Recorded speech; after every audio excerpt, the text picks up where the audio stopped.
Кыргызстанда 10 жылдан кийин кандай элестетесиз?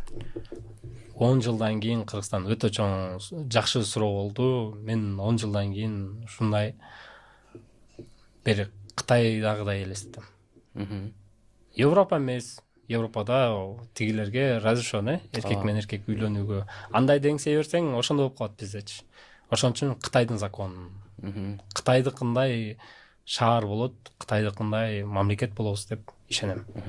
Кытайдагыдай эл көп эл болобуз депчи. Мен ошо Кытайдан негизи Кыргызстанды Кытайдагыдай болсо экен дей берем да.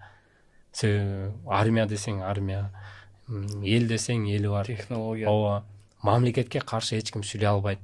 Мурда кандай баар эле мамлекет жаман. Коррупционерлерди жазалайт. Коррупционерлер алды түрмөдө да, толкачы түрмө. Коррупционерлер. Мурда баар эле эмете берчи, мисалы. Бул элди башкарыш бул оңой нерсе эмес да.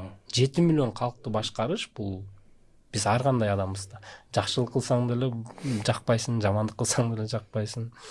Ошо Кытайдагыдай элестетем. Иншалла ошондой жетишкен мамлекеттерден болобуз. Дубай дебейин мейли, бирок Дубайдагыдай болсок иншалла, бирок иншалла Кытайдагыдай мегаполис болобуз деп мен ишенем. Ал үчүн мен башынан бери колдоп келем. Даже улду болсом Садыр деп коем деп айткам. Бир видеолорумду ыйлап жиберип. Иншалла буйрук үйлөнүп кийин буйрук болсо. Үйлөнүп калсам деген. Жок, кийин буйрук болсо, иншалла ошондой эле болот.